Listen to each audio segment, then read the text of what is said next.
brick. Does this have dog on it? I think everything does. Oh, it does.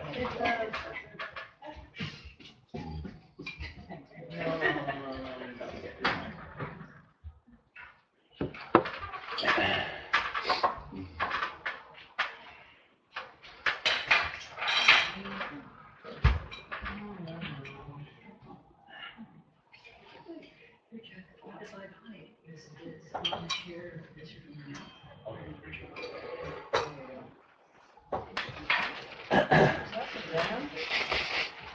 I thought I heard the damn boy.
Peter, there seems to be a sense of space in this.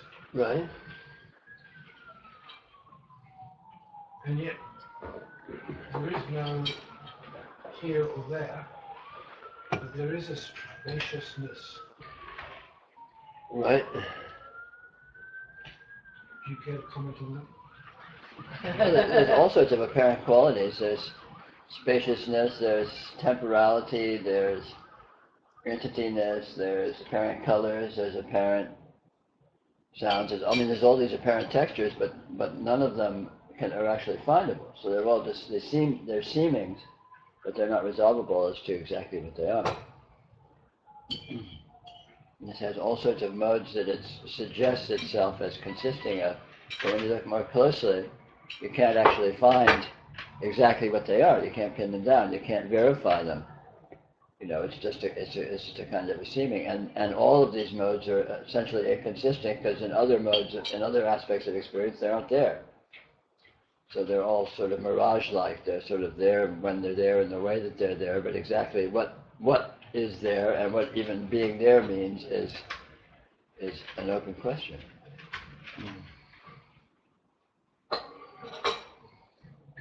That's really that's the essential nature of this actuality, is that it cannot be resolved as being anything in particular, and yet it's actual. It's completely unresolvable in terms of what it is, and that's the important thing to discover about it. It has all these seeming aspects and seeming modes that it seems to present itself as if these modes were somehow intrinsic or actual, but of course they're not resolvable. You can't actually find them. They're there by implication if you don't look too closely, but they don't stand up to examination. And absolutely nothing stands up to examination in terms of what it seems to be, how it seems to be. But that it is undeniable. But you can't say what that means. You can't resolve that. It is actual, but it's completely transcendental. That's what I mean by transcendental. You can't find it. You can't pin it down. You can't define it. You can't find out what it is.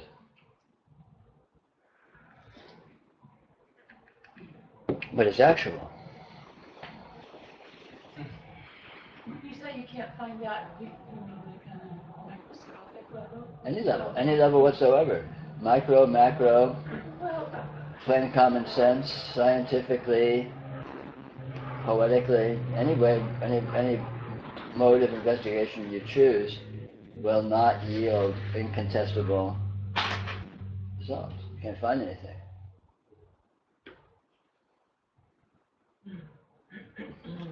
It's interesting, Peter, this this sort of impelling toward finding things that happens. Mm-hmm. That's what I notice, is that even though I never do find anything, that I have this multitude of ways in which I seek and directionally Yeah. move. Sure. Well, this is the very nature of this. This is intensely, what this is intensely curious about itself. Mm. Its inherent motivation seems to be wondering what it is and exploring itself, which we experience as our experience. And all of our individual functioning and motivations is just sort of spin-offs of that fundamental, Yeah. So it does actually drive. find something. It finds itself, but it finds isn't what itself. it Yeah. thinks it is. Exactly. It finds itself, but in finding itself, it does not. It Not finds quantifiable. transcendentality. It Yeah. finds something that is not a simple something. And yet when it looks for itself immaturely, it expects to find things, and it even seems to find things if it doesn't look too closely. But as it matures and gets more subtle, it comes to appreciate, which of course we experience as a more sort of a spiritual level of investigation of our experience, when we aren't just with it simplistically and naively and just assuming things are what they seem to be. Right. But when we begin to get more questioning and more in-depth curiosity and investigation about what we are and what's going on here, we just begin to discover how subtle it is and how strange it is, and that this is intrinsic in what this is.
it seems as if subtlety is enhanced by kind of slowing down to be more aware or to take in the nuances of what would otherwise be a simplification of experience. Mm-hmm. Sure. I mean, it's enhanced by being with experience more precisely, as in terms of actually what it is, as opposed to glossing over it and thinking you know what it is and then not looking closer. Whether or not it's specifically slowing down, that may be one mode that is facilitative, but there's all other kinds of modes. It's just a matter of not being distracted by generalities and going to specifics. Reality is specifically what it is. And in being with specifically what it is where you find that it is specifically unresolvable. In general, it's resolvable. generally, oh yeah, this is space and this is time and this is light and we're people and yeah, I mean this is just normalcy. This is normal human sloppy thinking. But when you get precise, when you be with your experience very specifically, then you discover, wow, this is specifically rather strange.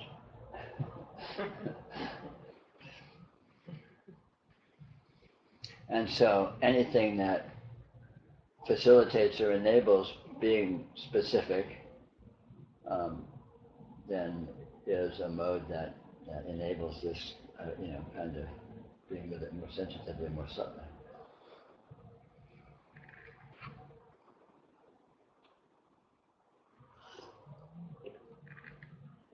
You know, this is, in a prime sense, it's really about learning to relate to actuality instead of relating to abstractions.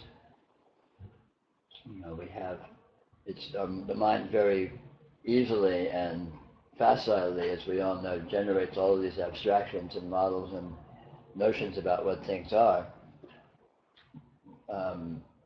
But if you stop there, if you stop with that and assume that that is what you're actually dealing with, even though there is specific information always present, specific experience always present, if you stop with your generalizations about it and then don't bother to look at the specifics and see what they actually are and see, which as you will discover, that they are beyond the generalizations and abstractions we have about them. Our abstractions are inaccurate, they're sloppy. And when you look at the actuality specific, you discover that. The actuality of specific experience, you discover that.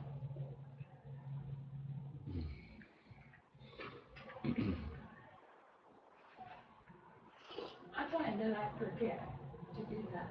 Sure. That it's really not a kind of everyday prolonged experience. Sure. It comes as probably a lot of it's temperamental and what have you. It's just a matter of your scale of importance. If what seems to be important to you exists in the realm of abstraction, then that's what you will tend to invest your attention in. Well, I think this is very important, but I tend to forget to that the abstractions are operating in center stage.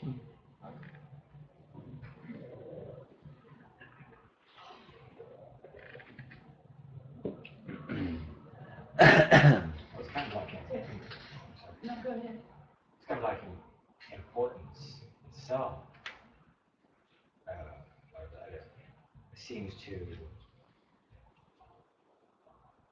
be sort of the central or the organizing thing of all the abstractions.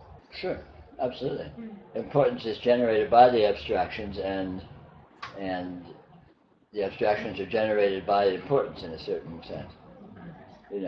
The interesting fact about actual experience is it's totally unimportant, or you could say it's totally all important, but it's uniformly so.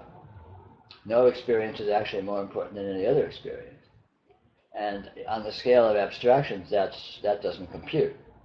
That's gibberish. It's like, well, who cares about that light switch plate over there? It's just like unimportant. What's really important is what am I doing here, and this and that and the other, But it's not actually like that. It really isn't like that, because I can't be found. So, and what I'm doing here can't be found. So the idea of, well, what am I doing in this situation? A situation can't be found, can't be defined. Me can't be defined. Well, that question couldn't be answered. Even if it was answered, the answer would be inaccurate and untrue. So all of these, all these virtual importances that arise out of our self-definitions and definitions of our functioning and definitions of what our life consists of, the elements in our life that are important or unimportant or whatever. None of those definitions are accurate. They just aren't actually like that. And, seeing that affects an essential deflation of all of the importance of all of that, and a relative investment of importance where it lies in actuality. And then being with actuality becomes higher and higher on the scale of priorities, intrinsic priorities, in terms of what you spend your time doing, what you spend your time focusing on. Yeah, well, sure. It's always showing up. Well, but okay. Yeah, before you talked about, well, where the rubber hits the road is where, how much, I mean, how are you actually being with your experience? Like, say from the point of view of Dzogchen. Sure.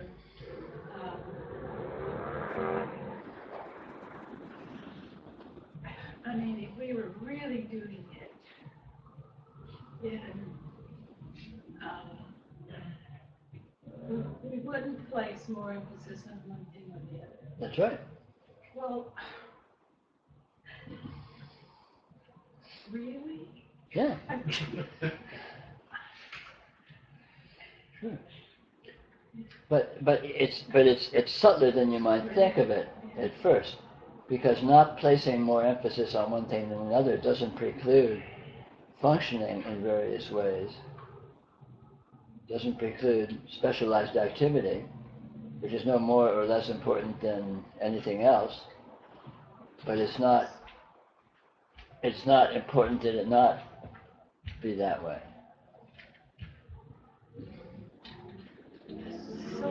In other words, if you get hungry, you might go in search of food. Just because food is not intrinsically more important than anything else, you might say, well, that's a reason not to go looking for food. But that's sloppy thinking. It's completely unimportant, so why not go look for food? It's completely unimportant whether or not you make money, but it's convenient to make money, so why not make money? Or whatever. But it's a matter of having that be in its actual scale of importance rather than in an imaginary trumped up one. Would you say it has to do with not having a script from you? Sure, exactly so. Not having an abstraction, a narrative, a narrative interpretation or a script of interpretation. Or an agenda. Agenda, yeah, but I mean, yeah, they sort of come of each other. So, But that does not preclude motivation. That does not preclude functioning of personalities. It does not preclude all these kinds of things. Because they are real. They are not abstractions. But they aren't particularly important. They're just facts. And exactly what that fact of any of them is can't be found. You're a tricky man.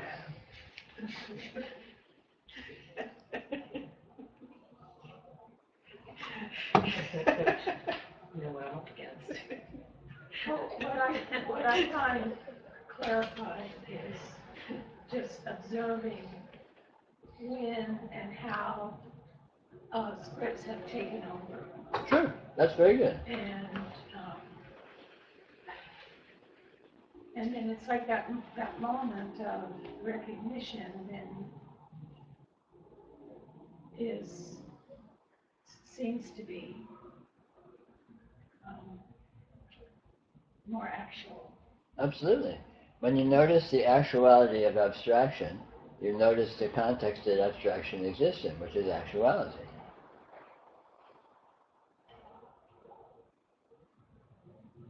When you don't notice abstraction, you don't notice actuality because you can't discriminate between the two. And you generally will assume that your ideas about things are more or less real, just like your experience of things are more or less real. And if it's all a muddle and never comes together, well, no surprise there, it never has. So.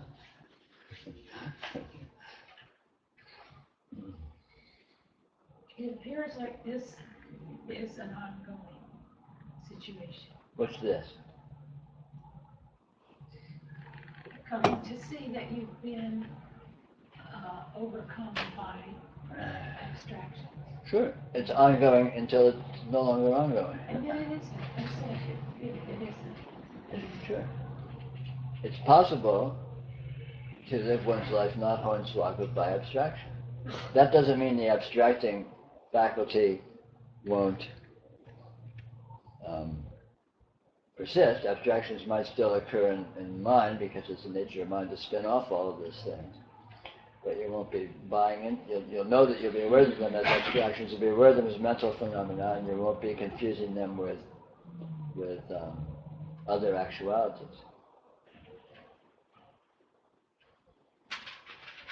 It's like, it's like you're walking down the street and there's a crazy person on the corner talking about whatever, right? The end is near, or have you been saved yet, or whatever. And just because there are words in the air that you're striking your ears, you don't just have to make the assumption that they're about something, or they're relevant, or they're true, or they're accurate, or they're even sane.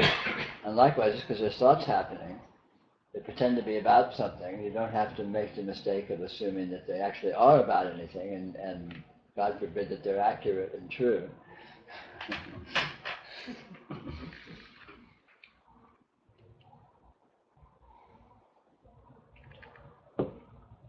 It's part of the nature of mind is to spin off inaccurate models. Or models, let's say, that are rough averages. And of course, averages are inaccurate. They're inherently inaccurate. You fudge it a little bit to make it work, to make it coherent. Well, they're accurate within themselves. They're accurate as far as they go, which is not very far. But to say that you're drinking a glass of water is accurate. It's accurate as far as it goes. Yes. If there was a glass, and if there was water, and if there was me. And there was water.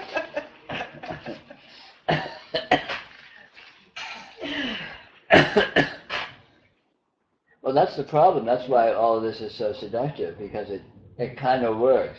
It's great. It kind of works, but the problem is you end up being a crazy person in the condition that you can technically call spiritual bondage or spiritual delusion, if you orient towards reality in terms of these averages, these models. Well, most of us have spent our lifetime living by those models. Of course. And so it's great. It's always an easier path. Well, not always easy. Well, it's easy in the sense of line of base resistance, and that's what's being reinforced in terms of your social contact in the sort of semantic information that we're immersed in. So once you realize that it's no longer easy. Yeah. On the contrary, it's like it's major pain. It's like, I'm not going there. That's an ugly place to be. I don't want to be there. That's a place of pain and suffering. Why on earth would I go there? Well, in a way, Peter, isn't it a case of mistaken identity? Mm-hmm. Because it's sort of like, the Exactly. peculiarity that we think we're familiar with is in fact this. Right. As opposed to, the thing we think it is. It's misinterpretation. Yeah. It's exactly misinterpretation. So all it is really just a reframing of everything. Yes. Sure. Across the board. Exactly so. Got a mistaken identity in that it's identity. Yeah, sure. Any identity. Yeah. Very beautiful in that slide. Going back and forth. Like, what? Yeah, Twilight's lovely, isn't it? Yeah.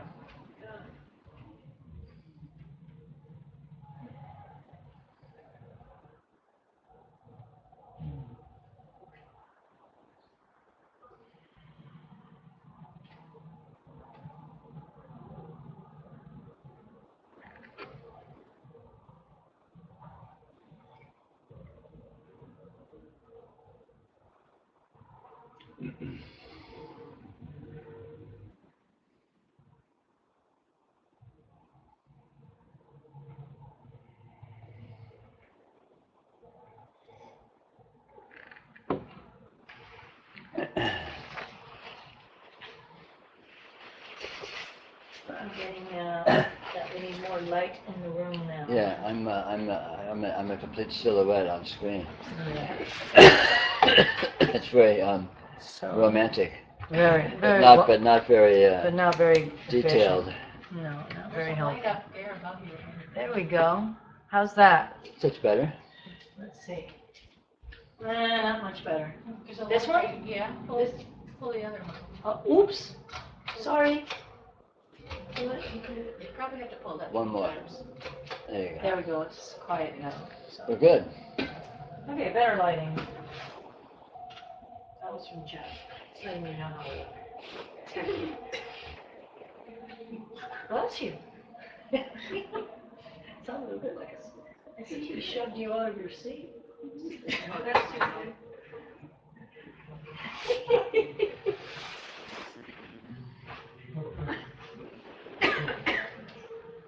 Just is as good for you as it was for me.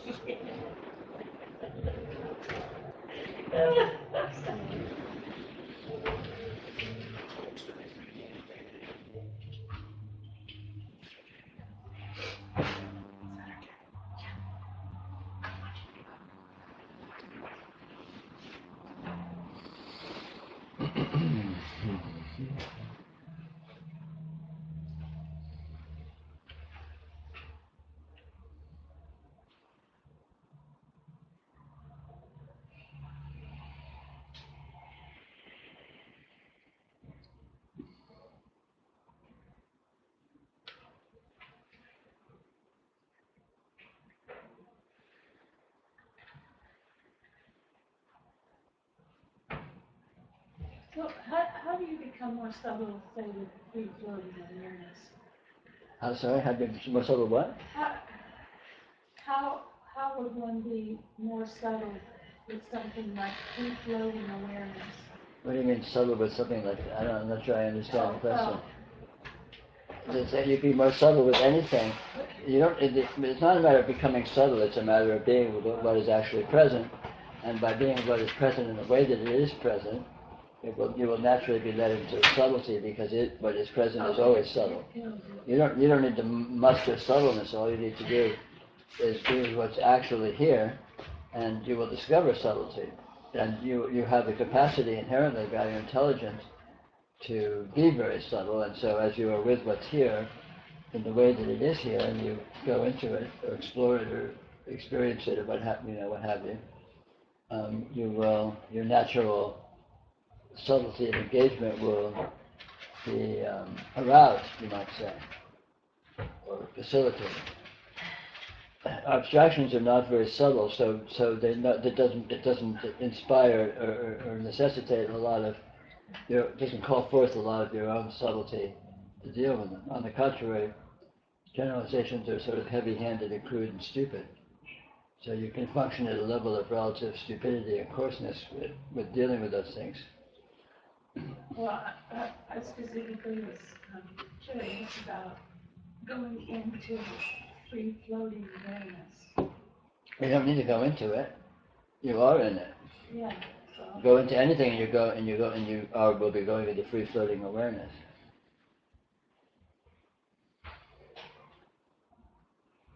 I get stuck there. I mean, Where? free floating awareness. I mean, it's like. But just don't worry about it. You don't need to be stuck there. What's free floating awareness? Exactly. Good to me. Don't worry about anything. Anything that seems to be something is a red herring. Is a sign that you're actually dealing with an abstraction in disguise. Whereas if you're just with the actuality of your experience, awareness comes with. You don't need to go looking for awareness. As soon as you're looking for awareness, you're actually looking for an abstraction. Awareness is, and it's not awareness. It's just this. You don't need to look for it. You can't avoid it. I don't mean looking for it. I'm talking about going more into the subtlety of experience, and when you stop making abstractions and being identity and there's just free-floating awareness, Right. then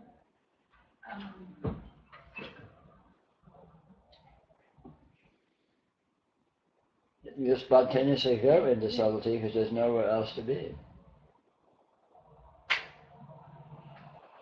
Let's put it this way. Let's suppose that your fundamental awareness, let's call it, your consciousness, by its very nature, tries to orient itself. When you think you're in abstractions, orienting yourself is relatively easy because these abstractions are kind of like the side of a barn door. It's hard to miss them. And so you can orient very clumsily and still feel oriented when you're oriented to these things. When you stop relating to those, your consciousness will naturally try and find some solid ground. It will naturally move into your experience because its very nature is to explore and to orient itself. And as it does so, it will spontaneously flex its subtlety capacities because it'll discover that it needs to find anything. And even as it does it, it still doesn't find anything. But in doing so, it discovers that there is nothing to find and that is the bedrock. So then it orients itself to orientationlessness, which is, of course, the true orientation. It's like when you're in a dream, if you're lucid in a dream, you discover it's a dream, all of a sudden you're very oriented, but you're no longer oriented to the virtual reality the dream was presenting. You're orienting to dreaming itself, which is a non-orientation, but an actuality. So you're orienting to orientationlessness. Orientationlessness. So that's, your consciousness will spontaneously do that. You don't need to like figure out how to do it or muster it up or churn it out. Once it happens,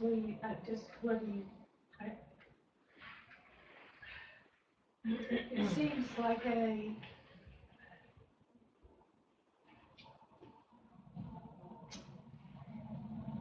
doesn't last long. It lasts forever. And then what? And if it's replaced, if you reorient back to abstractions, then you can at some point repeat the cycle if you want. But that's kind of like that's what you're saying is actuality. Which is what I'm saying is actuality. Non-identification with a perspective and Sure. It's actuality, yeah. Actuality is orientationlessness. And it's like a hangout. Yeah. Yeah, your hangout place is no hangout place. And yet that is where you actually are. Where you actually are is nowhere. And that is, and your consciousness spontaneously has the capacity to orient to that.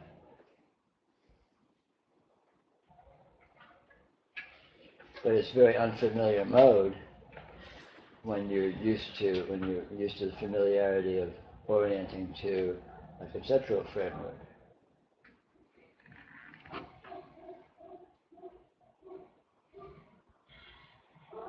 Which is why guide is nice, because it seems like not necessarily a place to hang out. Well, it can be hard to recognize. Yeah. If you just stumble onto it, you might, and this is in fact the case because people stumble onto this all the time. Yeah. Always have and always will.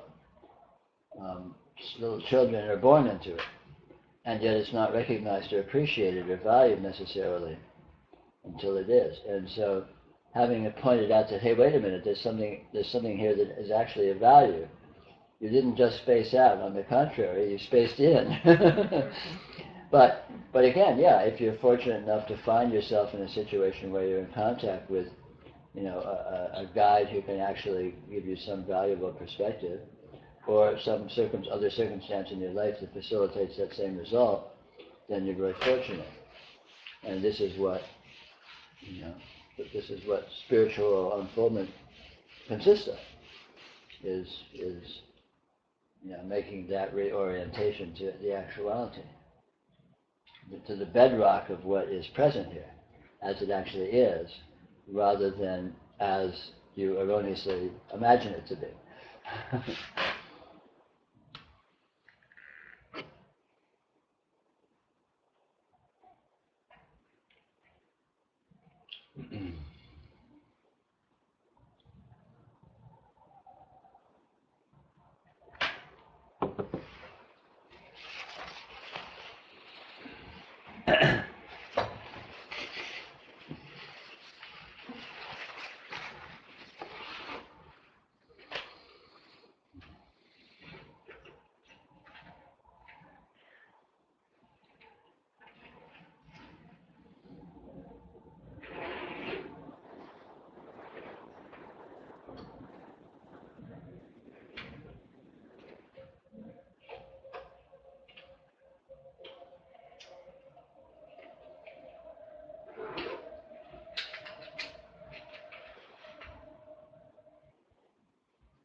That image of a squid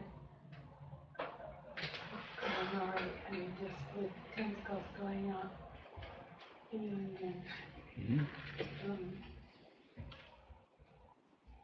coming into contact with the environment.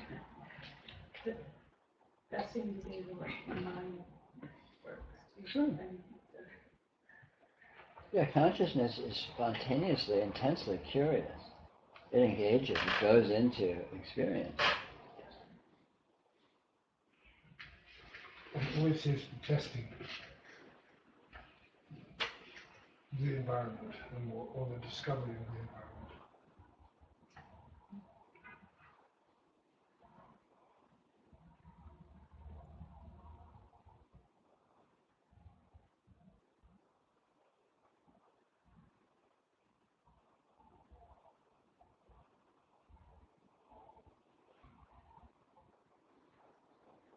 I mean, actually, Peter, in reality, we have no real way of analysing anything. Right.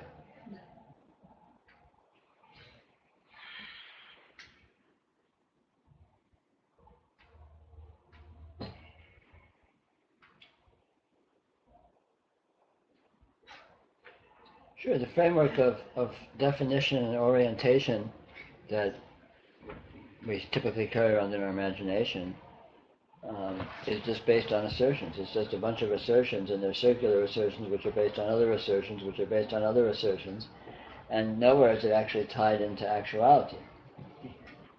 And, you know, and a real advantage, of course, in all this is that the worldview or definitional frame of reference that people carry around in their imagination is very incomplete. It's like stick figures.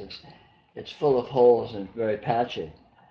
So everyone has, a small, simple, imaginary world with gaping holes in it they live in the face of actuality, which is huge and which is peeking through the cracks. So actuality is always available to anyone. It's very easy to go, and anyone can find a place in their experience where they are relatively undefined, where they don't have definitions. I mean, just if nothing else, look at deep sleep, or or what happens when you're looking in the inside of your eyelids closed, or anything. It doesn't matter what. The examples are, just literally infinite. It's so easy to notice that direct experience is always available, and by and large is outside the confines of our frames of reference. So it's accessible. You can go to it.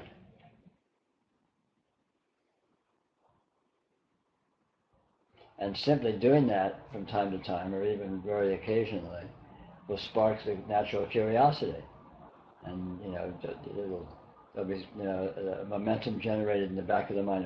This is interesting. There's something there. I wonder what that is. And then it'll go again. It'll go again. It'll go again. And eventually, that wins, because it's real. It's nourishing. It's powerful. It's liberating. It's invigorating. It's vitalizing. Whereas the dullness of our assertions and our, arrogant claims about knowing anything are not. They are constraining. They are limiting. They sap the life out of us. They do not feed us. They do not invigorate. They do not empower. So there's no contest really.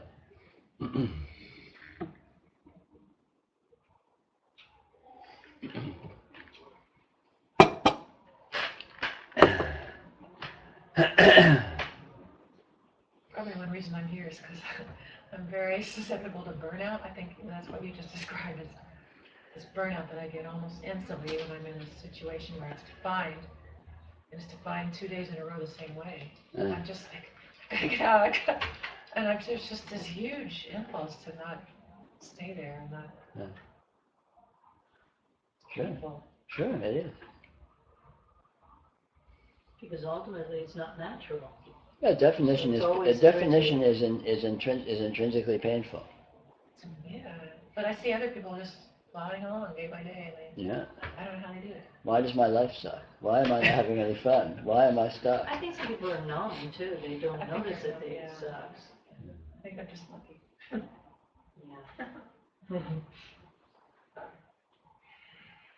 Yeah. I think we all, when we are stuck like that, we know it in some unconscious way. Oh, sure, of course. Depression really is. Sure. That echo of knowing. It's inherently hopeless, because in its own terms, that kind of a frame of reference cannot see a way out of itself. It's self-perpetuating, and it cannot, in its own terms, fix itself or transcend itself. And it doesn't realize that it doesn't need to. The work has already been done. It's a given right here. You just need to, pluck the ripe fruit, so to speak. Well,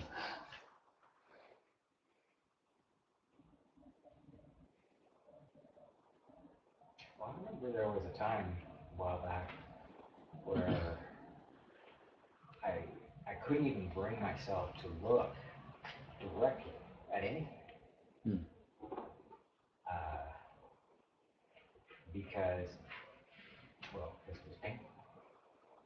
And but slowly, not direct experience, if you will, kind of came through the cracks, and there was such a different quality about that. Yeah. that it wasn't repulsive.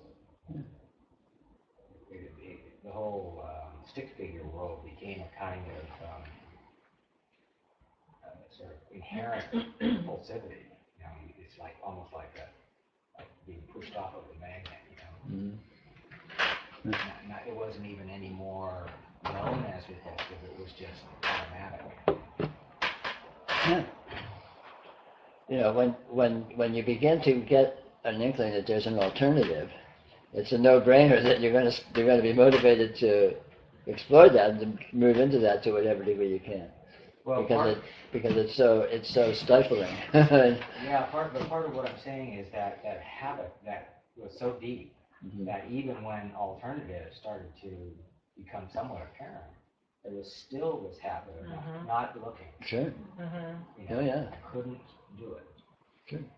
And then I could somehow. Yeah.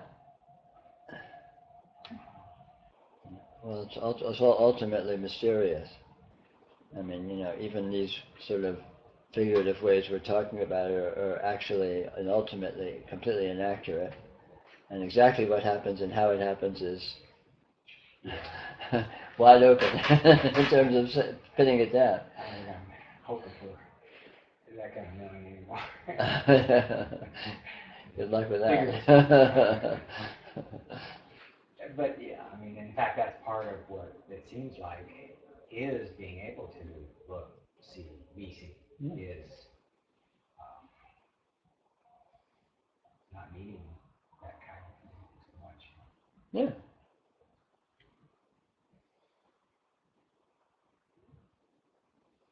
And I was going to ask though, about enjoyment, because it seems to me more than just a characteristic. It seems to be somehow the quality itself of noticing, of Sure. direct engagement. Absolutely. But it doesn't feel like the quality of it. It's like it's not like there's something that would be not enjoyed. It's like everything is enjoyed in that way. It's like, Sure. Yeah. so, It's enjoyment, it's nourishment, it's inspiration, it's meaningfulness, it's fulfillment. I mean, it's all of these sorts of, you can sort of throw adjectives at it, and it's true, you know, because it's the real thing. It's what all the fuss is about. It is a positivity. It is intrinsically valuable in every way, and of course that comes across as, you know, depending on what kind of sort of, you know, axis of analysis you throw at it. Yeah, it's the plus of that. It's the plus of that. It's the plus of that. It's the plus of that. it also strikes me as how it seems in my experience that it's very incomplete. You know, it's not like something, some breakthrough really, but it's that doesn't seem to matter very much. No, because it itself is an incompleteness. It itself is an open-endedness. It's not a finality. It's not a coherence. On the contrary, it's an ongoing and eternal incoherence. So incompleteness is, in a certain sense, its native mode. It's quite happy, quite comfortable with halfway there, if that, because that's where it is. That's what it is. It's not a resolution. It's an irresolution. It's an eternal and ultimate irresolution. But there's a freshness. Absolutely fresh, yeah. Delightfully halfway. Delightfully, yes, halfway.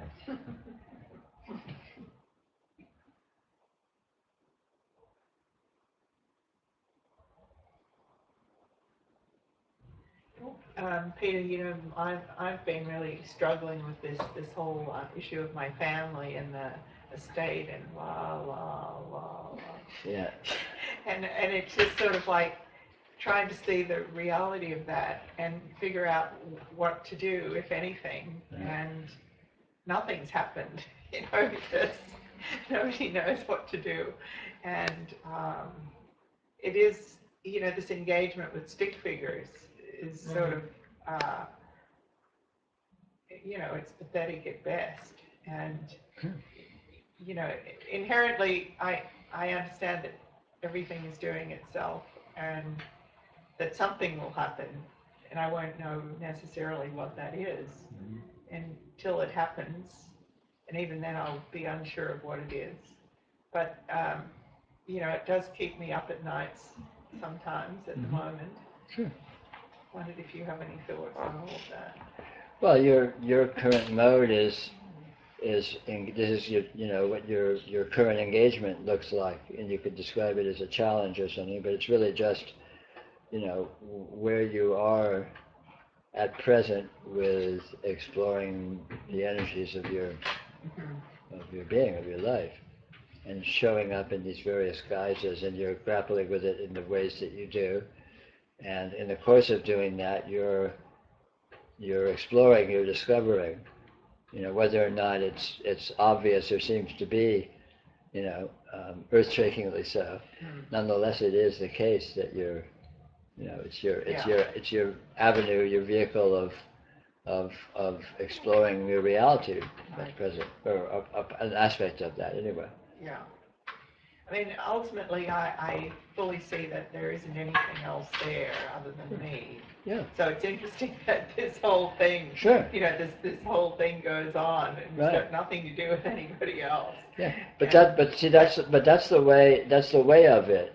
Is even when you come to understand this and intuit it very profoundly, it has such a broad range of modes, many of which are more or less relatively problematic, more or less relatively challenging, and it's the nature of it to go through these and explore itself in these guises. I mean, we experience this in situations that are challenging, or social situations that are challenging, or physical situations that are challenging. If we're in extreme pain or extreme disease or something, I mean, all these kinds of modes of this actuality can present themselves, and they can be more or less challenging, just as as sort of event horizons of what the energy happens to look like in that context. Yeah, I mean, getting to work at the moment is quite a challenge. Yeah. I mean, just physically, crossing bridges, there's always something that. So, in terms of importance, that one thing is not any more important than Oh, another. absolutely not. No. And trust, and above all, trust your own native functioning. Yeah. So what you're doing spontaneously is the best thing to do. Right. And what that is will not be static, and will be very dynamic and constantly fluctuating in terms of different inspirations and different attitudes and different moods and what have you. Yeah, one thing that I notice that happens regularly is that I come up with deadlines, for myself, to do with, that the door of too late will have happened, and that you've done nothing, when in fact, there isn't anything to do anyway, and there isn't anything that I can add or subtract that would make this any better than it is already. No. So in the face of that, taking action of any kind is challenging. Sure. But again, you will do the best that you can do according to your current inspiration and understanding at any given moment. Right. And it's not always about action anyway. It's really more about understanding. It's not about controlling situations so much as seeing them. Seeing is always the ultimate resolution of anything is always ultimately to see it, not to change it or to manipulate it. Yeah, it's almost like in order to see it clearly, I have to,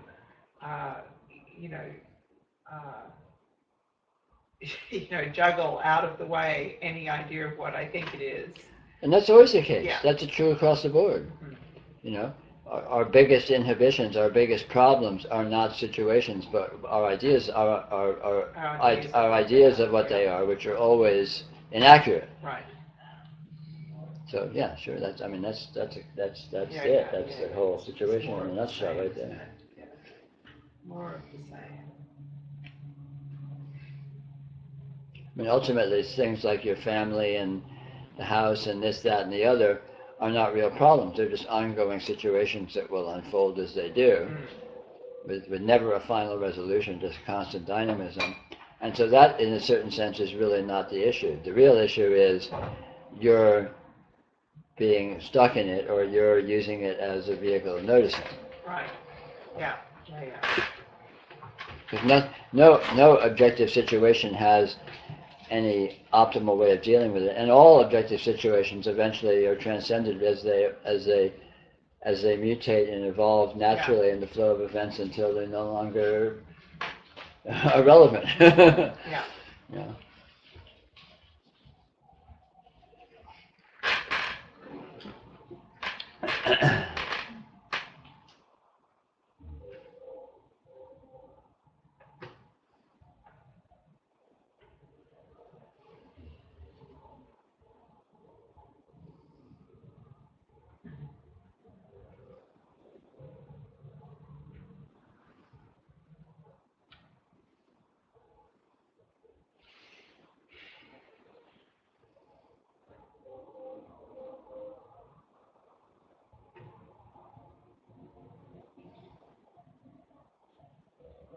It's so fascinating to look at all the little nooks and crannies that we go into in the course of these sorts of meetings, because the actuality is there's one situation and one problem with the situation and one way of dealing with that problem. It's so simple. It's always exactly the same, and yet the actual specifics can be infinitely varied and nuanced and engaged with. Or else, reality's always looking for the exception to the rule too.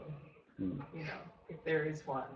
In fact, there isn't one, but it's sort of easy to look at a new situation and say, aha, this time there really is something to worry about.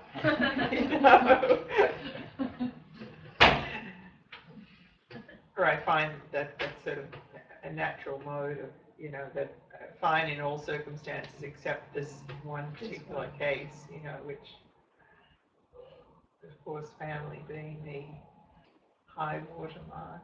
Yeah. Family is always grad school.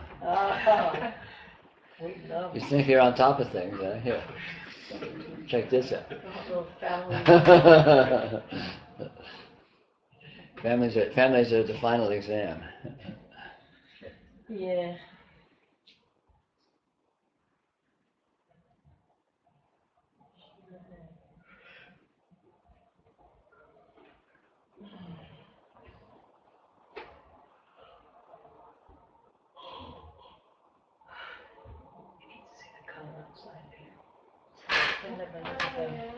It's a rainbow.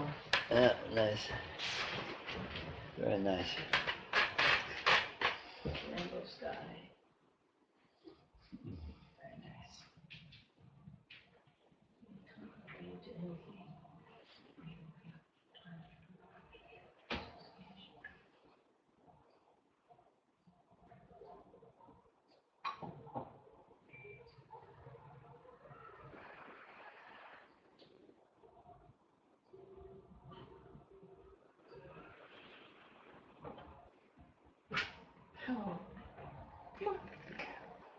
Lily, would you pull the curtains open? I think that's Over there. Strings. Yeah.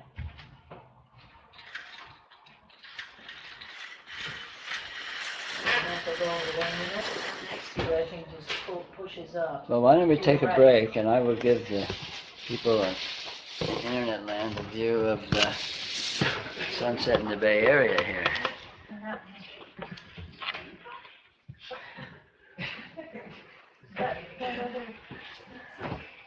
I'm going to turn off this light temporarily. Yeah, great. We can minimize reflections. It actually is better with the light, Oh, it is. because it recalibrates Oh, Yeah. right. the sensitivity of the.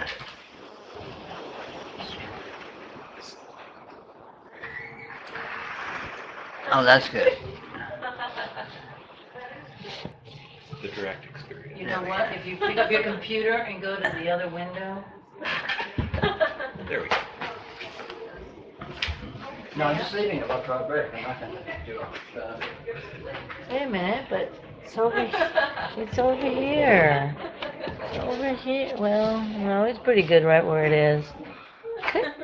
I'm going outside for a wee bit of a stroll. The direct experience. Shuttle over to the sun.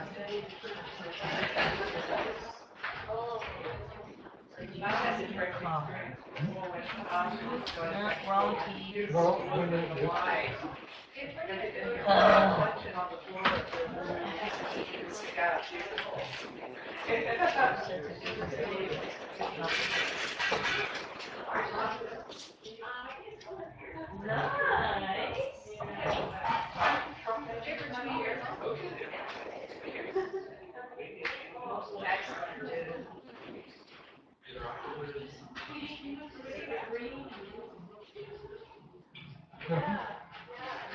waiting for the things to start.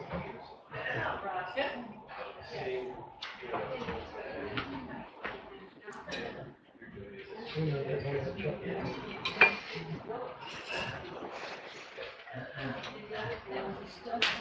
It is.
How you doing, Dean? Good. I go to the hospital on Tuesday for the cardiac acute for my heart. Is it a test or is it therapy? It's a procedure, cardioversion, you call it, and they try to burn a new nerve pathway, changing the rhythm from a bad rhythm to a good rhythm. I never heard of that. Yeah, they do it externally. I'm not going to do anything internally. This is internal because Right. basically it won't keep your heart. So Tuesday morning I go through. Sounds exciting. I smoke fun in Six Flags. Well, it should be a good occasion for noticing. I'm sure I'll notice something. The medical procedures I find, are often prime noticing territory. Yeah, whenever I have that sort of thing, either with a doctor, a dentist, or with an illness, I always come out ahead. I always get some, I feel like I've really made progress. Very painful for me, a headache can be the disease for 2 or 3 weeks, congestion. Yeah. The worse the illness, the better I feel afterwards. Yeah, no, I understand. I agree with that. I always learn something. Yeah. My experience of illness is that it's a vehicle to do a quantum jump in your own unfoldment. Pretty much across the board, even colds or something. Yeah.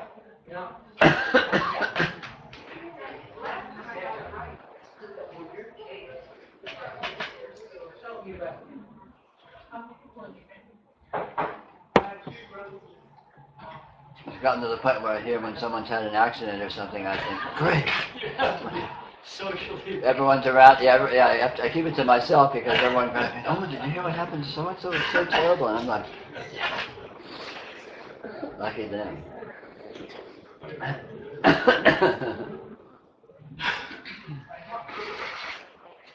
Especially death in the family or something like that. Oh, anything. Politically correct.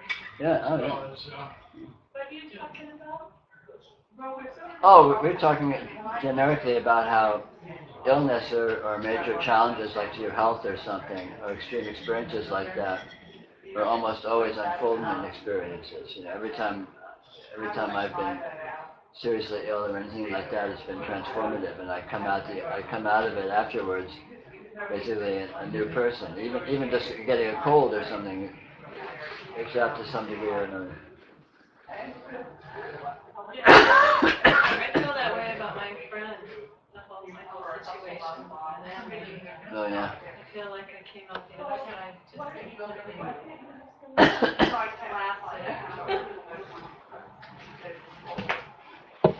Yeah.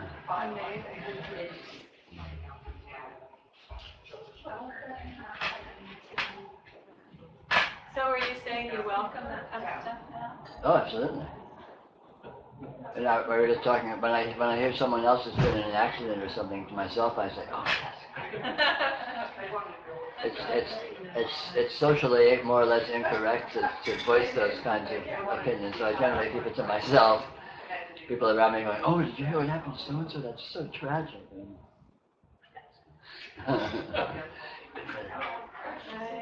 Wow.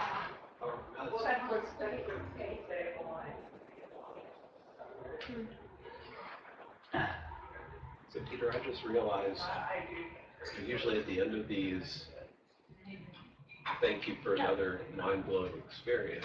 And what, more articulately, what I think is going on is that I'm very happily disoriented. Yeah, well, that's what it's all about. Yeah. Sort of taking a wrecking ball to the stick figure man. Yeah, exactly. Yeah, knock down that house of bullshit cards. How silly was that?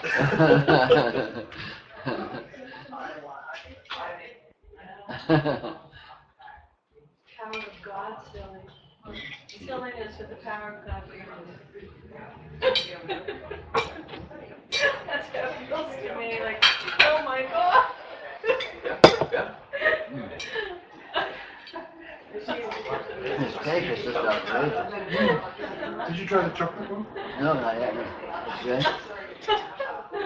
I need to go have a little slice. Oh, If there's any left. yeah, there is. Jenny. Oh.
That caramel.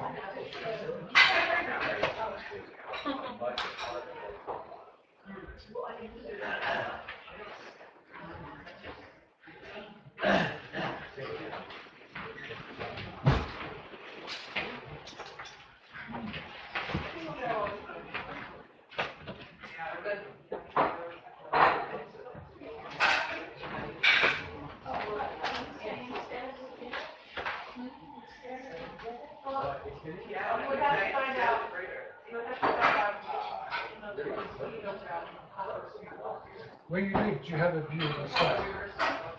I do.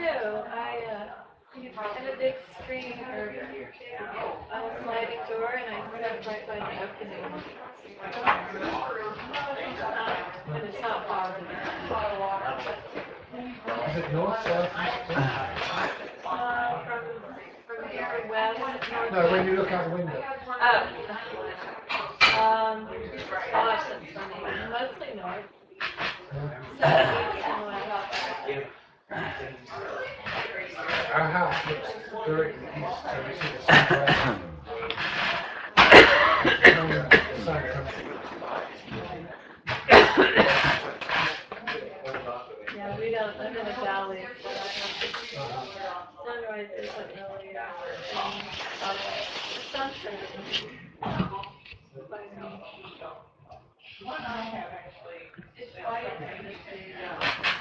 Well, do you have a lot of stars? Yes. When there's no moon, we have a lot of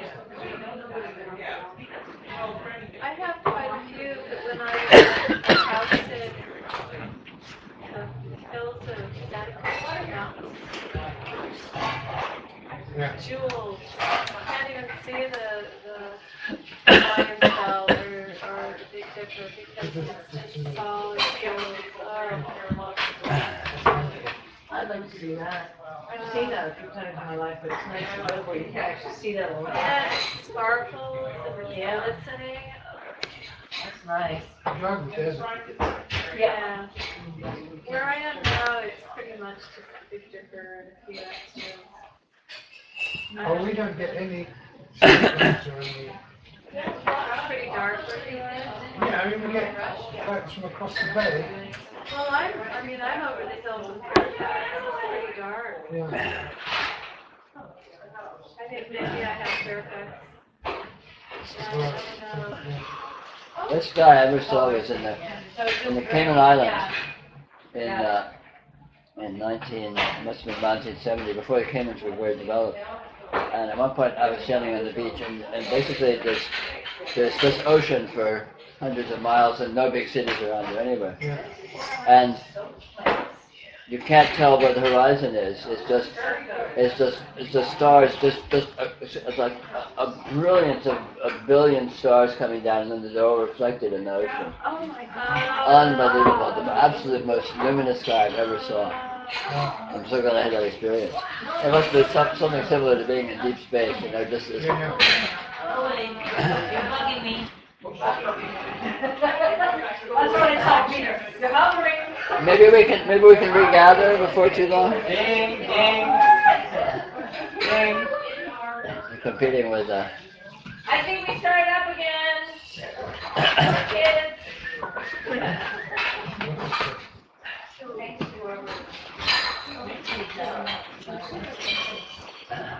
oh, that's nice.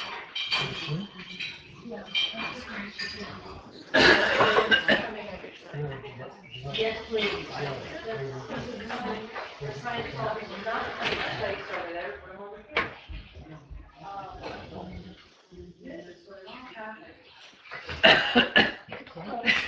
Oh, I don't know how we have time to close it. I think Lily's more talking of COVID.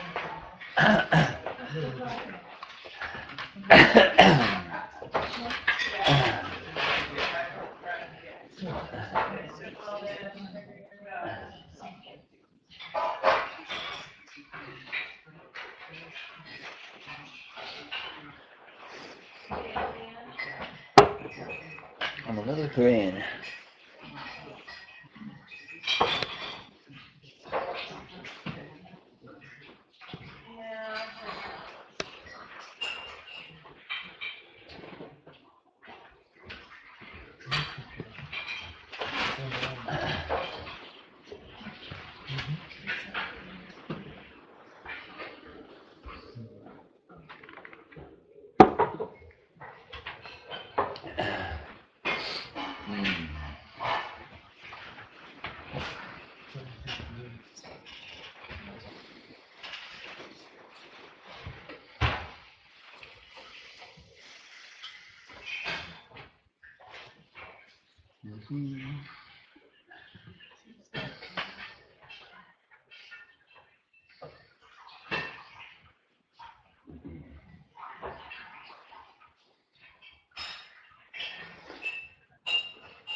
Not right now, thanks. No?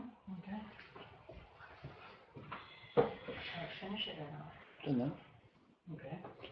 If you start to want to finish it before I get around to grabbing for it, then we can finish it. Alrighty.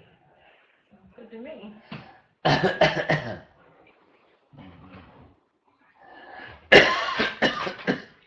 it called? Angry Orchard. Angry Orchard. Something where the Angry Birds live. It's a great label.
In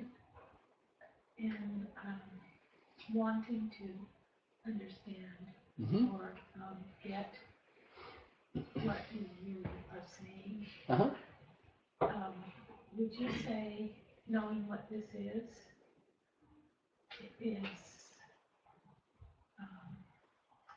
more than being with this? Well, the main thing that knowing what this is consists of, in a profound sense, is seeing what it's not. Seeing the way in which what you think it is not that. And then the default of what's left over, which is everything, is what this is. But the real contrast is with what it's not, is with how wrong any ideas you have of it are. Well, I was going to say, it seems to me that the contrast is what makes the significance between, contrast between a point of view and openness. Right. So what about that contrast? It's the contrast itself makes the openness really seem open and fresh and... No, it is open and fresh because it is open and fresh. I know it is, yes. Um, but is that seeing what this is, or it seems to me that there's more of a realization that is involved. Or Realization consists of seeing what this is, which typically occurs in the context of seeing the way it's not what you have thought it to be. At the moment, or the event, or the actual transition into realization, that's kind of the elements in play. But ultimately, what this is realization, and it's ongoing and eternal, and continually self-refreshing and self-purifying.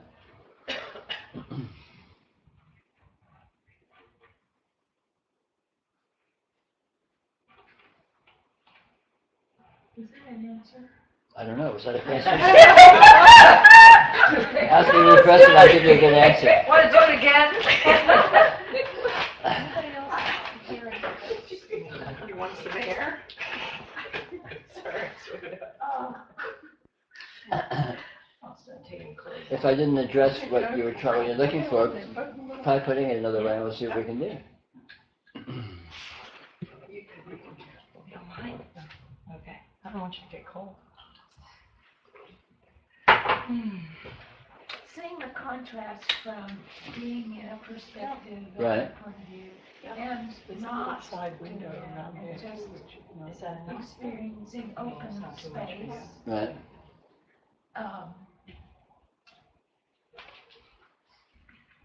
helps make it clear that that is open space. And, well, I mean, it's like, Well, that whether or not it's open space is irrelevant. okay, good, all right, so that was my question. I mean, it seems like there's a lot more to this Yeah. in realization. Yeah. Realization is an actuality, it's this actuality. And you come to appreciate this actuality fully when you are with it outside the context of interpreting what it is and believing those interpretations. In other words, the mechanism of believing your interpretations has an effect of sort of, acts like a governor or a filter, where it sort of limits or dumbs down or somehow pulls in your sense of what you are and where you are and what's going on. And correspondingly, when you find yourself in this actuality, outside of the context of that kind of a filtering mechanism, outside of the context of this, belief system, interpretive belief system, then you see what this is, and it is relatively like going from black and white to Technicolor, or from mono to surround sound, or you can pick your favorite analogy. From going to being in a finite small space to infinite openness, or something. Whatever. Anyway, it's not important to come up with similes because the actuality is available. Well, this is a huge mechanism. Yeah, it is. I mean, and It's seemingly huge. It's actually a very small mechanism, but it is seemingly huge. I'll grant you that. But when that mechanism stops playing, It doesn't even need to stop, you just need to see what it is, see around it, see its falseness. I mean, it seems that, it's just the stranglehold that the, interpretations apparently have on us, that we have to sidestep in order to see that, in fact, they don't have any stranglehold, and they're of no consequence whatsoever. Sure. And sidestepping is, has a huge impact, but is actually a relatively small event.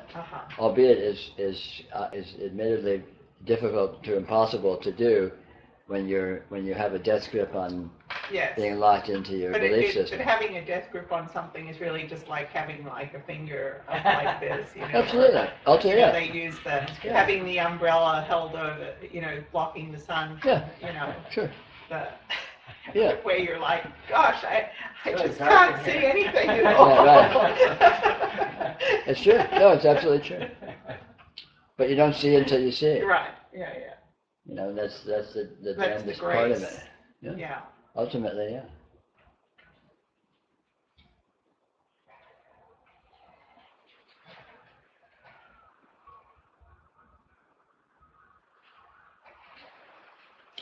The important thing isn't to figure out why or how you're stuck. The important thing is to see that in actuality you aren't.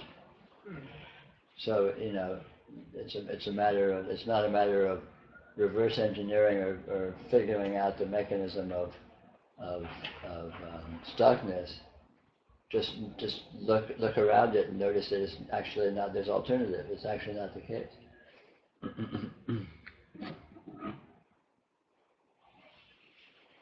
And that's why spending a lot of money on therapy is sort of endless, really. Looking at, you know, The therapist why, like it. why things are the way they are and Yeah. how they could be different. Yeah. Well, to that point, would looking at something that seems to be a quality or an instance that's bothering you and seeing that it isn't the way you think it is, Right. would that process with some repetition, wouldn't that eventually yield? Absolutely. Yeah. Looking and seeing are, I guess, ultimately euphemisms for the mode of engagement that is productive. Yes. See, look.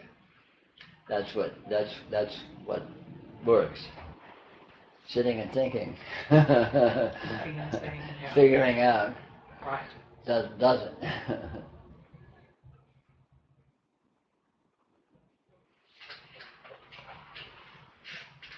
You know, in a profound sense, this is about fully engaging your intelligence, and which of course you can't necessarily do on demand or deliberately, but your intelligence is evoked and is called into play by the intricacy of what is to be seen. So if you actually see actuality, your intelligence is roused because it's so interesting and so intricate and so fathomless and so, you know, indeterminate. Whereas your intelligence can be half asleep and in a stupor and deal with the stupidities of our interpretive frameworks. And so it doesn't bother to rouse to the occasion. This is why seeing and looking is one of the reasons why seeing and looking is so powerful, because it evokes the intelligence, it invites the intelligence to step forth. Whereas just sitting and thinking about things doesn't. It doesn't even need to roll over in its sleep to deal with that. Well, it's totally circular, and after a while, that way becomes totally boring. Exactly. Question. Sure. How can one tell the difference between understanding, that kind of knowing understanding, and belief, identified belief or belief? Well, is there a difference that you? Well, in one sense, if you can't tell, then it's not genuine. But in another sense, perhaps more specifically, anything that seems to be specific or a certain way is a belief, is an interpretation, is a mental event. The hallmark of actuality is it cannot be pinned down, it cannot be defined. It is intrinsically open-ended and unresolvable. So anything that seems to be something in particular, that's a sure sign that you're dealing with a belief, i.e. a mental interpretation, rather than actuality.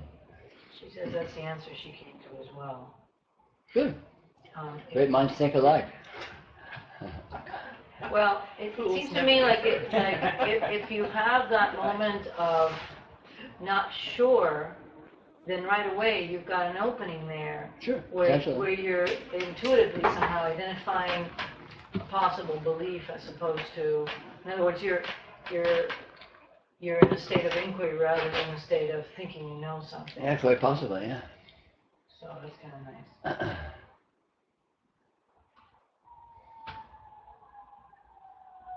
Hey, I have a kind of a a visual of that place of forgetting in just my own past, just the last week. And it feels to me that it was like this fiery consciousness, firing, this fiery force of God forgetting itself and getting in this tumble and turmoil with a very, very simple situation, and like just so out of control on fire, and that the result of seeing it is I feel the same, like I feel, I think it's just the texture that I'm feeling for the moment is the power of God that happens in the forgetting. Sure. And the power of God, it's the same energy. Yeah, oh, absolutely. The power is constant across the board. Yeah. What does ignorance is the same thing that does realization, that does revelation. It's almost like a science fiction movie. Well, it's the science fiction movie, actually. Also the soap opera, also the drama, also the romance, also the chick flick, the adventure. All genres in one. Right here, right now, for you.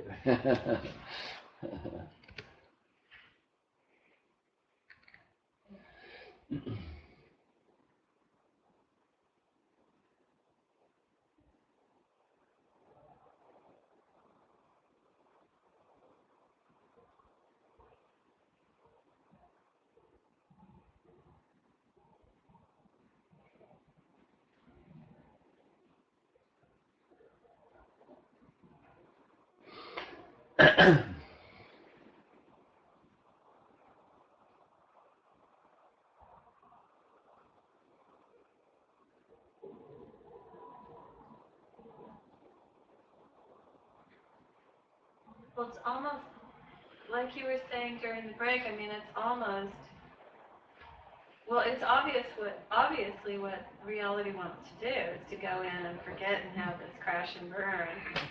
So there's this, can't wait to get back there and forget and have this amazing forgetfulness. I mean, there's almost this impulse to forget as there is an impulse to wake up. Does that make sense? Or? Sure, of course. It's the same impulse. Everything that happens is arguably an impulse, or it happens because it is made to happen, such as it is. But the waking up is not an impulse. No, but it's intrinsic. What Intrinsic. does the waking up and what does the forgetting, so to speak? It's one and the same. So yeah, but it's. But the impulse To inquire is. Impulse doesn't make waking up. Oh. Well, I think impulse perhaps not, but the inherent what you might call the dynamism of intelligence does. The inherent intelligence does, yes, and which is ultimately what causes the forgetting too. I think intelligence outwits itself, which is what forgetting comes to. Intelligence thinks it can find a shortcut, or thinks it can somehow do something. I mean, I keep getting the example of a yellow jacket trap or something. Intelligence thinks it sees a very clever loophole and gets itself into it, and once it gets into it, it can't figure out how to get itself out of it, because in the terms of the inside, there's no outside, and it gets confused and basically can't find its way out of it until it does. And of course, it always can, because it's never actually in it, A, and B, because it is a hyper-intelligence, and the fact that it's lulled into a relative stupidity or dullness in the context of the circumstance it finds itself into facilitates its seeming to be stuck. But it never is actually dull, it never is actually stupid, because it's infinite intelligence. So ultimately it has the resources to find its way out, which it seems to do ultimately. One of those resources is forgetting. Sure. It's gone. Oops, I forgot. I didn't forget. Well, it's sort of evident in the Shiva Shakti, the Shiva and Shakti, the creation and destruction cycle, which is an instantaneous, sort of flip-flopping from one to the other as well. Mm-hmm.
No, that's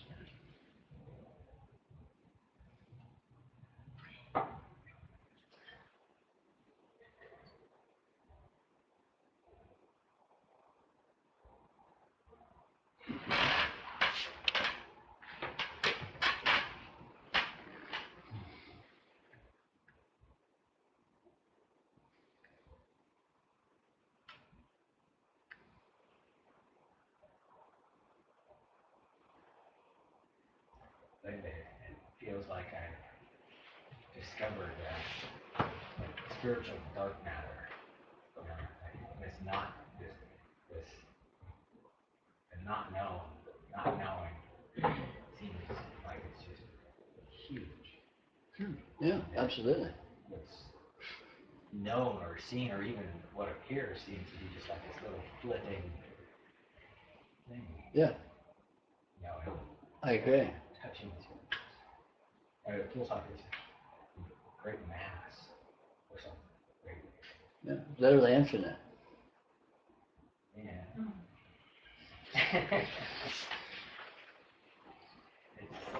it's interesting. Everything is just falling apart, really, as far as anything. Like, and even the idea of knowing just feels like forget about it. It's dark. You know, all such continuing attempts seem to be just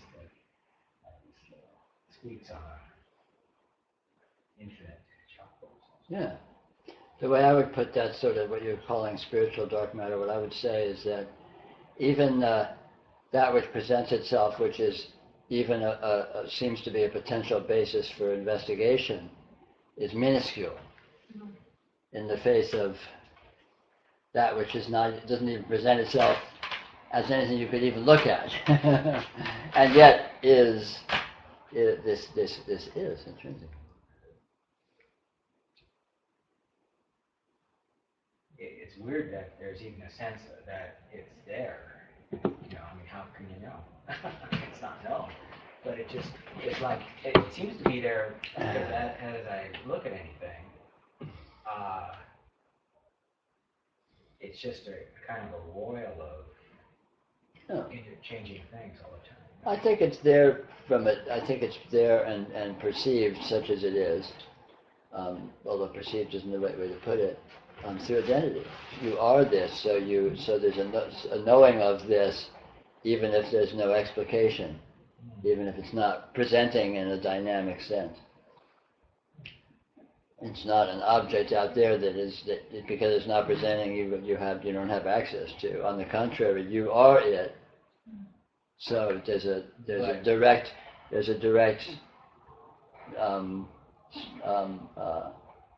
gnosis of that fact, even though it's not explicit.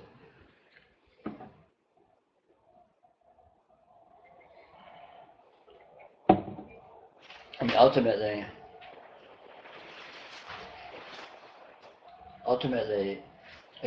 realization, but even experience is through identity. You experience because you are it. And you experience the subtleties of experience that you can't even know you're experiencing because you are it. So it's already included. It's already accessible, even if there's no it to be accessible, and even if there's no presentation to get a hold of, or to even know to reflect upon. Let's say. I are in ways that I Exactly. have absolutely no Exactly. sense of. Yeah. Yeah.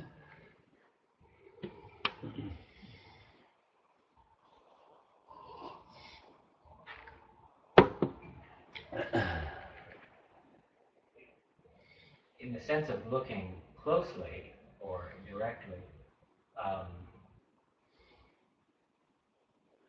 can't. There doesn't seem to be, even consciousness feels like it's this roiling, this Sure. churning, Yeah. In and out, like they're not there.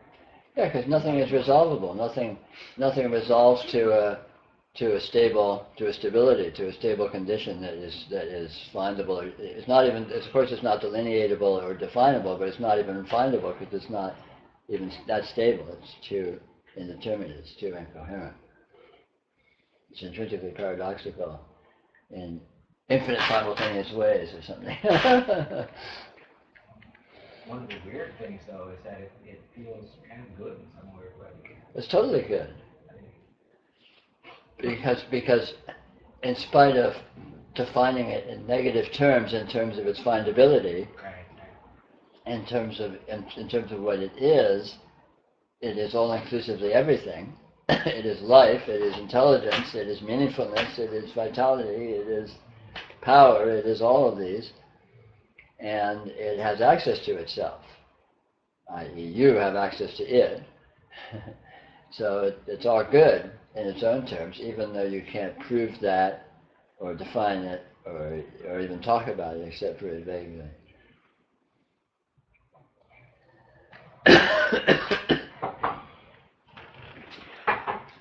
I mean, this is part of the challenges of trying to teach or indicate spirituality, is that what it actually is cannot be said. So you end up talking about it in negative terms, but it's not. It's not this, it's not that, it's not resolvable, it's not, it's paradoxical. It's sort of all of these things which are sort of seem to be removing it from anything you can get a hold of. And yet it's the only thing you can actually get a hold of.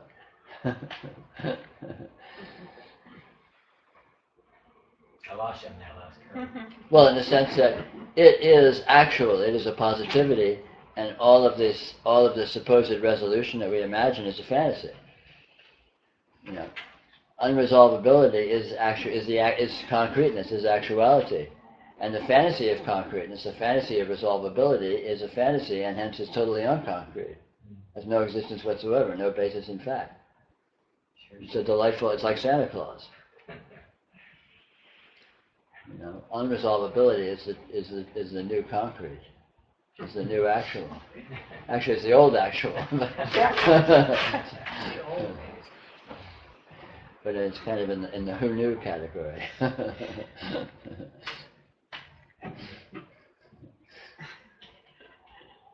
from the point of view of wanting to resolve, that feels threatening or like a big tussle.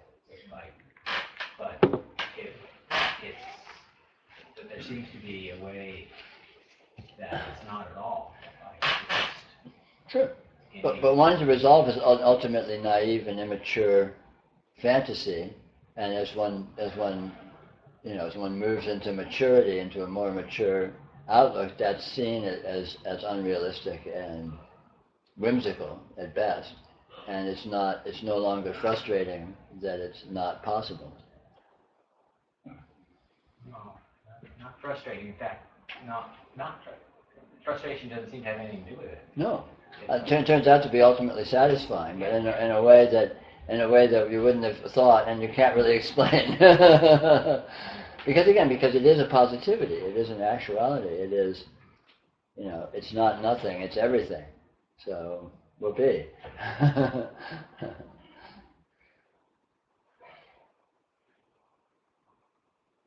But you can't say the everything that it is, because it's a weird kind of, it turns out that the true everything is a weird kind of everything which is incoherent.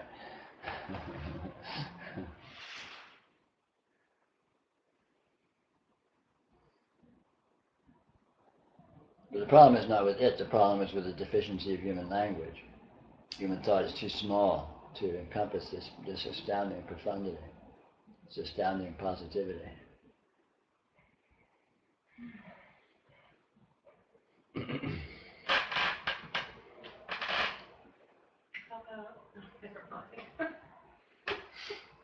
Don't start.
So it can't be described in human terms, but it experiences, it communicates with itself. All communication is with itself, yeah. Full on, not Sure, human. totally. Because it's not human. So there are no humans that are experiencing it right now. No. There's no humans. Humans are a fiction.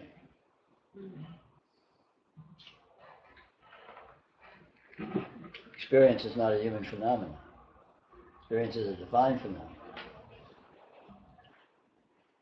Or, transcendental phenomenon, however you want to call it.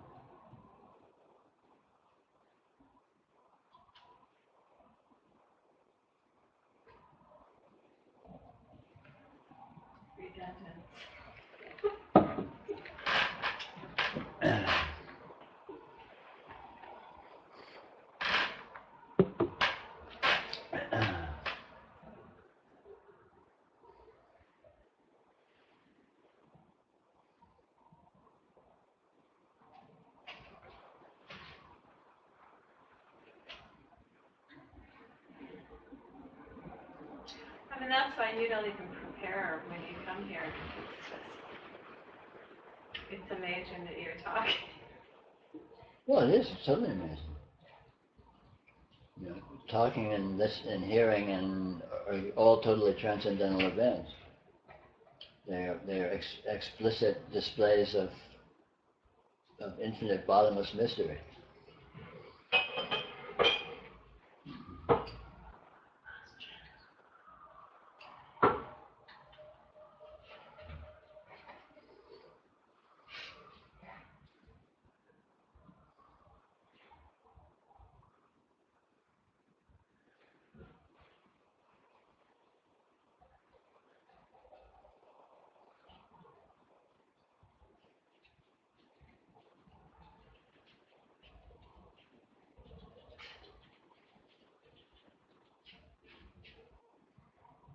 No humans, but dogs. No dogs.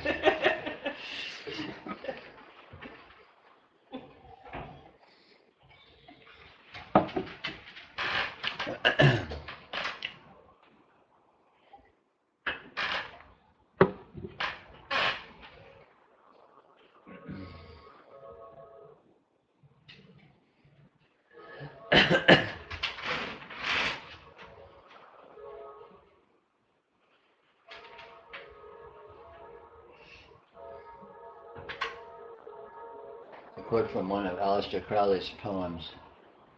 He said, I wrenched the dog backwards to find God. Now God barks. It's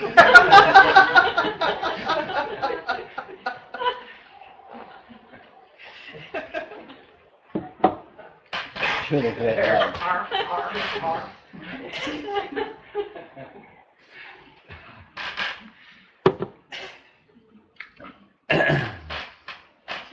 Say that again. That was good, wasn't it? I wrenched the dog backwards to find God. Now God barks.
Peter, I was just thinking about past and future and how, just in this moment right now, the fullness of reality, I would say, it's like there is no past and future, but the fullness of reality has that in it. Really? Is that? Sure. The past and the future are right here in the instability and unresolvability of the present.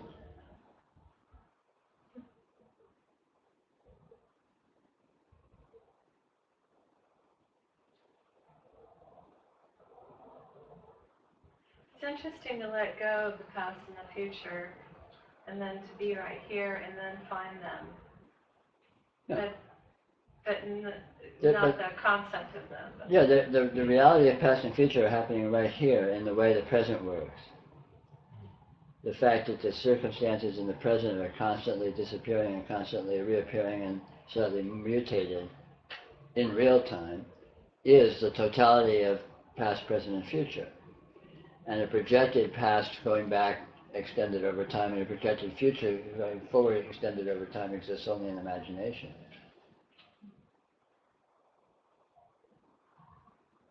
The actual future is right here in the instability of the present. The fact that the present is present presentation or present circumstances are instantaneously morphing, are intrinsically unstable in the presentation and always turning into something else.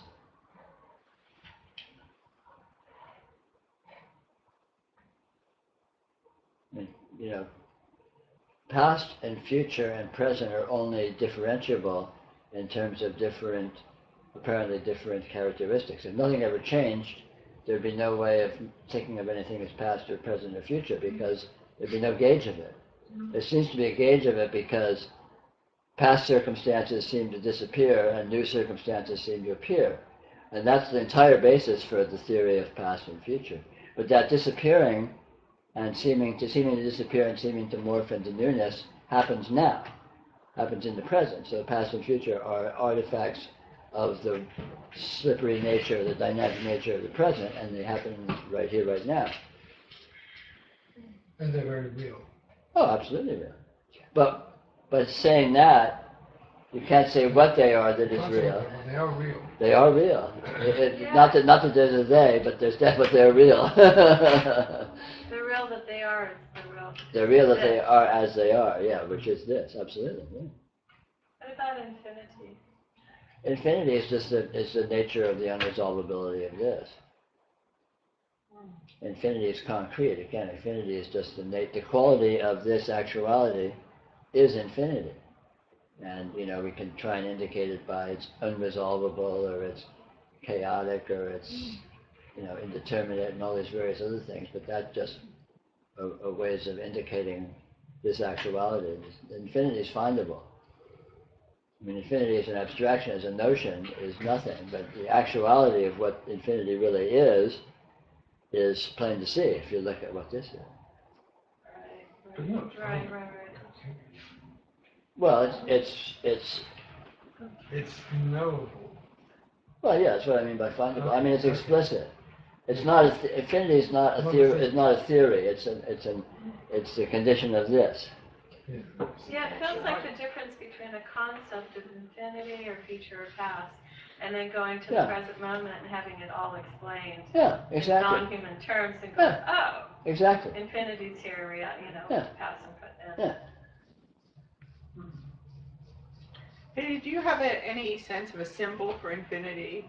I mean, like the question mark is indicative of... Question mark's a good one. There's lots of symbols. Symbols are meaningful because of intelligence. Yes. And form has implication, form has meaning because of intelligence. And so you start taking symbols like a question mark, and it has an implicit, if not specific meaning, because it has specific form, and form embodies meaning in strange and nonlinear ways. So, I mean, you can look at a question mark. A question mark is a point and a curve, and the juxtaposition of a point and a curve has interesting implications.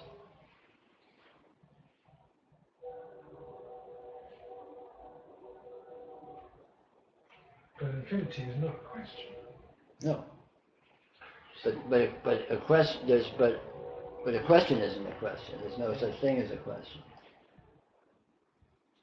Well, the symbol they have for infinity, which is this thing that goes around, so it's not very indicative, really. No. In the sense of well, if you look at what that is, it's a twisted circle. It's like a helix or... It's a circle twisted on itself, a halfway. Uh-huh.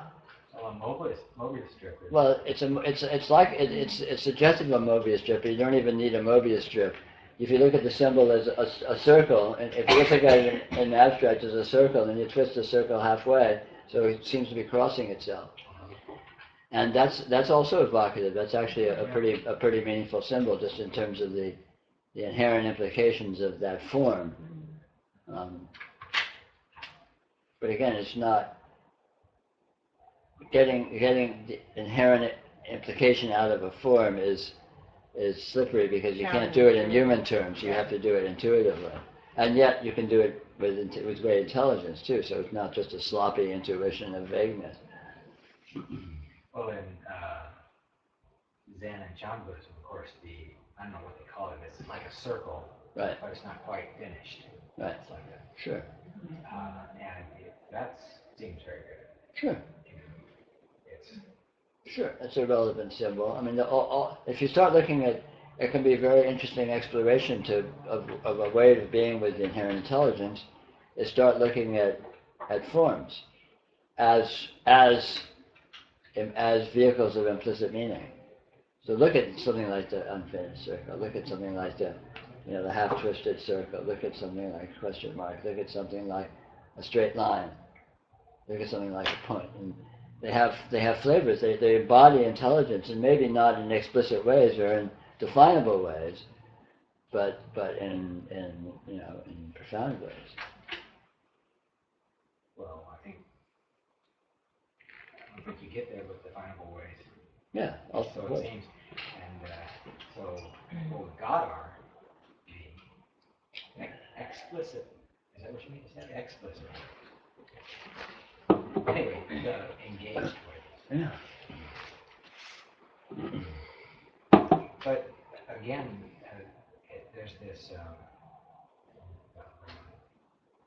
I'm still lost.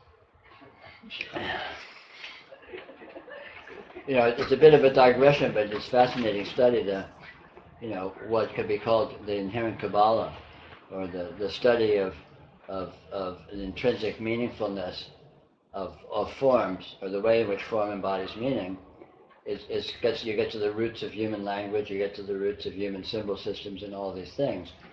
And it's interesting the way that works. You get to onomatopoeia. Why do certain sound qualities evoke certain flavors of meaningfulness, and so on, which gets ultimately to the basis of language. Why are particular words associated with particular things? And in some cases it's very arbitrary, but if you start looking, anyway, I'm just saying it's an interesting field of study. If it's done with some inspiration.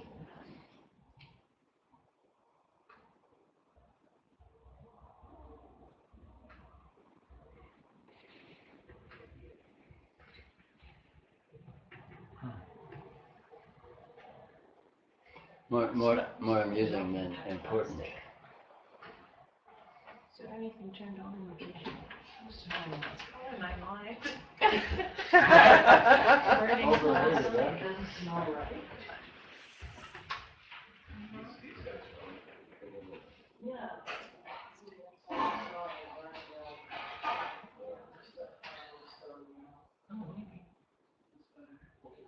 Oh, it's interesting. I just play around with the idea of human perspective versus reality, which it's not, there is no other thing going on, but thinking about the circle is the gift that reality gave to the human perspective to contemplate. Then I went to the thought that that's what the koan, the idea of the koan is to get the concepts out so that reality can be experienced. All direct form, all experience is actually of direct form, and all direct form directly reveals reality. So reality is always directly revealed in all form, including forms that humans have appropriated and human logic interprets as human forms. They aren't actually. Of course, there's no such thing as a human form. All human language and human symbols there's nothing human about them. They're just configurations of experience, configurations of form and experience. and as such, they are revelations of reality and of the vehicles of the inherent intelligence.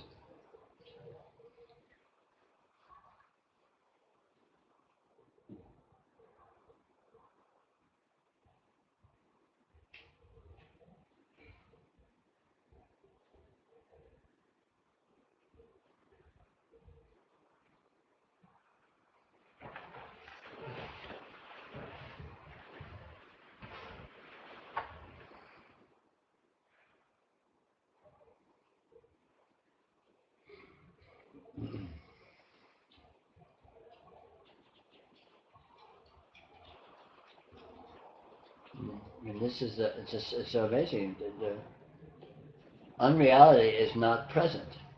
Anything that is present is reality. There is no human reality present. There is only actual reality present, and what human argument and human definition appropriates as relevant to itself is just a claim, an empty claim. All thought, all action, all form, all human functioning, there's nothing human about it.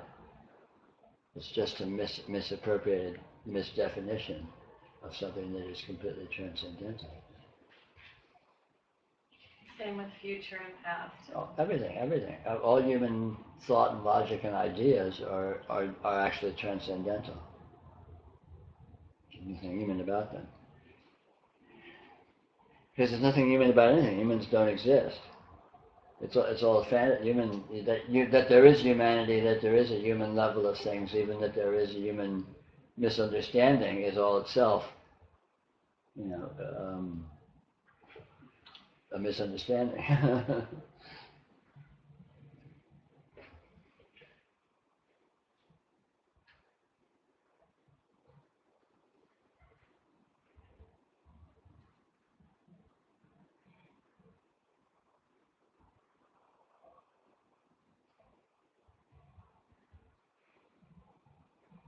There's a way that everything can happen in this.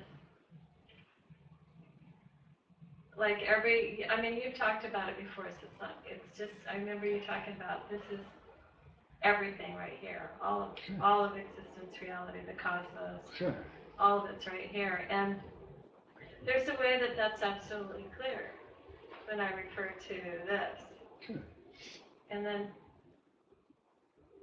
trying to put it into human concepts is impossible, but it's just so clear. Because the only thing that exists is actuality, and the sum total of actuality is what is actual, which is this. That is here. The idea that there's something actual which is not here is an idea which is actual because it's here as an actual idea. But that's the only way it's actual. Right. That's where the fun. Which is kind of great because, it means you don't have to deny anything. It is what's showing up. So Yeah. it isn't showing up as what you think it is, but. Yeah, but nothing is. No. So that's true across the board. Right.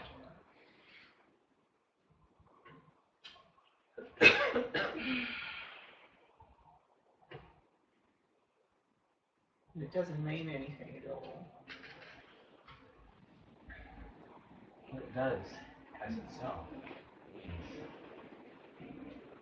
it couldn't mean more as itself.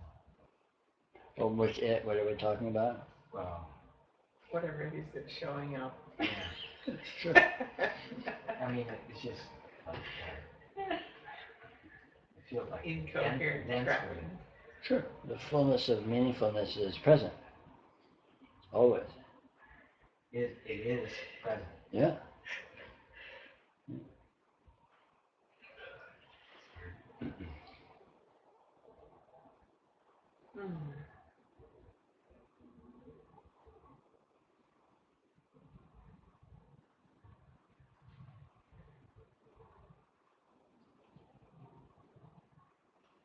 It's amazing how, because I know that you refer to reality when we ask questions.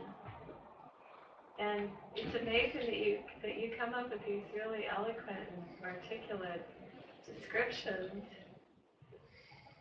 of, oh my God. What else is there to describe? So it's in a way, it's this confirming itself. Well, sure. Everything is ultimately this confirming itself. It's just with different degrees of obliqueness. Like with more clarity, perhaps, or more. Maybe. Wow. Enthusiasm. No, because sometimes there is an experience of seeing more directly what It's not something so is. much clarity as it is inclusiveness. Mhm. Like we could be sitting and talking about something that was on TV yesterday, Yeah. and it would be clear, but it wouldn't be inclusive of the full field of what's here. Whereas we can be talking about form embodying intelligence, and that is intrinsically inclusive of the full field. It's not just implied. It's less explicitly partialized and more explicitly inclusive. Yeah. So, It does have a tangible, different flavor. yeah, because that inclusiveness is palpable. Yeah. The attention is led to that continuum of inclusion. Yeah. If it, ideally or at best. But can anything be actually partialized? No, well, not actually, but it's a matter of seemingly partialized.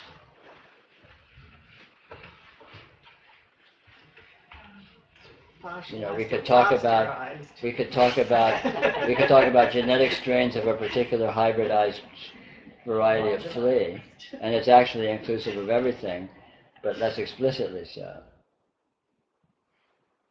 Right, exclusive. That's how it feels. It's exclusive. Well, it's not. Inclusive. It's just more explicitly inclusive. Yeah. A powerful. You could say powerful Dharma talk is powerful to the degree to which it is explicitly inclusive. Or you could say explicitly unitive with experientially, with the field of experience. Yeah. So that the line of talk and the line of logic actually indicates and includes more or less explicitly the actual real-time field of experience. And the greater degree that happens, then the greater degree it's inclusive. Dude, you're making me dizzy. I thought that was pretty clear. It was, actually. It was totally. But what? Which is why any kind of partial description of it. Still partial. Oh boy. Impressive BS. Somebody here says it's Rhoda. Yeah. That's what we go for. Impressive. I thought it might have been Jeff. No, Rhoda's pretty cheeky. Well, it seems to me like it's like a movie. You see a movie and it starts, does something, and then it stops, right? So it's like it's got brackets on it, right? Mm-hmm. And that makes it seem like a story. That makes it seem like that the things in it mean something in that context, in that bracketed context. So, but like you say, it's totally never stops. There's no movie. That's just a Hollywood creation. When the movie stops, it starts again. The same thing. It's just Other cultures don't make movies like that. What's that? Other cultures don't necessarily make movies like that. It's a Hollywood creation. I think we digress, and we're also past closing time. So Oh my God! I think I'm going to shut us down. Good night, everyone. I think Jeff had already faded into the background.